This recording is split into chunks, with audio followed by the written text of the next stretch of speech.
こんにちは。今回は2025年10月の地球キーボの変化と世界情勢を星の動きから読み解いていきます。今月も録音の時間が取れず、ボイスクロ N による自動音声でお届けします。聞き取りにくさや発音の不自然さがあるかもしれませんが、どうかご容赦ください。さて、10月は静かに積もってきた利翼が五月に吹き出すような星の配置が続きます。水のエレメントが強く、感情的、気象的な揺れが目立ち、同時に社会制度や政治構造の言うさぶりもはっきりとしたものになるですよ。それでは週ごとに見ていきましょう。第1週、10月1日から7日1日、水星が木星とスクエアを形成します。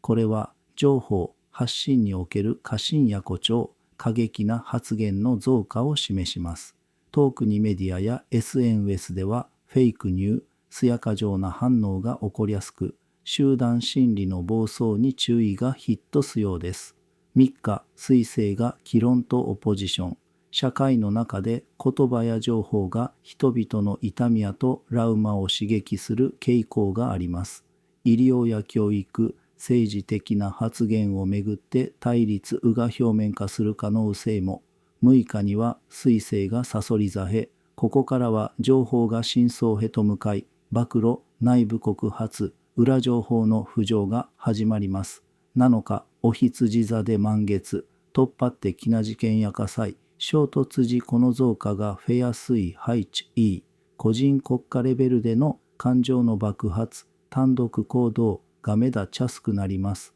第2週、10月8日から14日、11日、金星ガード星とオポジション、金融や経済の引き締めが起こりやすく、同時に国際的な関係や文化的対立にも中長が生じます。金星が乙女座にあることから、環境医療、労働政策にも修正的な動きが出るかもしれません。13日、金星が天秤座平等、外交、長テタイワム、度が戻り始めます。14日、冥王星がヤギ座で昇降に、これは大きな説明点です。長期間にわたる政治的混迷やエイド改革が五月に動き出しやすく、政府や大手企業の人事、組織再編が報じられる可能性があります。パワーバランスの揺れは世界全体のアンティにも影響を与えるでしょう。第3週、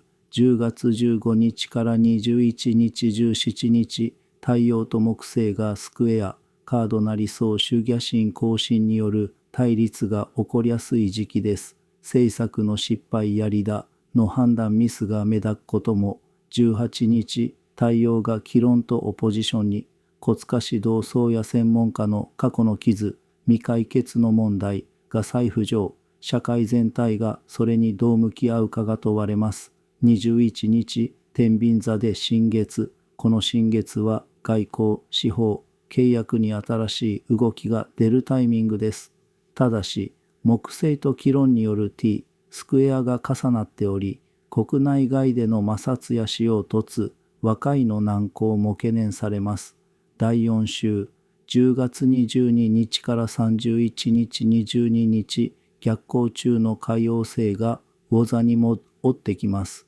この動きは海洋、水系、気象におけるファンティ性を強めます。豪雨、高潮、津波といった水害リスクが高まるほか、海底火山の噴火や海洋汚染などの問題も表面化するかもしれません。23日、太陽がさそり座に入り、天王星、海王星とヨットを形成、自然災害、サイバー攻撃、電力、水道、通信インフラへの突破的トラブルの暗示、地震や噴火の発生にも注意が必要の配置です。24日、木星と海王星が正確にスクエアを結びます。経済、宗教、教育といった分野で古い信念と現実との激しい衝突が起こる可能性、過激化の台頭や社会的分断にも注意が必要です。24日から28日にかけて水星、火星、リリースがさそり座に集中し、魚座の海洋星ポード星、蟹座の木星との間に水のグランドオートラインが形成されます。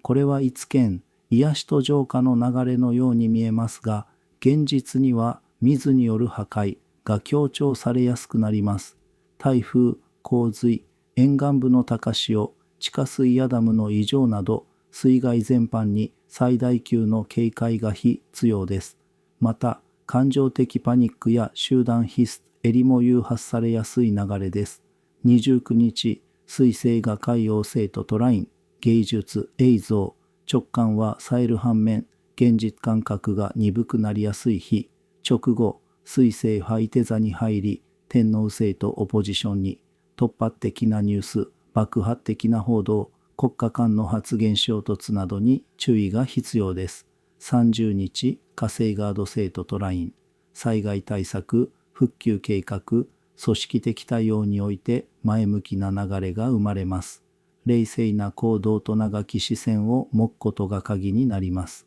まとめ、10月は静かな足音とともに大きな波が近づいているような月です。気象災害、水に関する異常が目立ち、台風、津波、洪水、噴火などに警戒を、社会、制度、組織の見直し、外交的摩擦、情報操作とその反発、精神、理想と現実の裂け目に立たされるた意見が続きます。こうした動きの中で何を感じ、何を守り、何を手放すのか、星の流れに合わせて内外の変化を見極めていく時期です。それでは次回の星のメッセージでお会いしましょう。ご視聴ありがとうございました。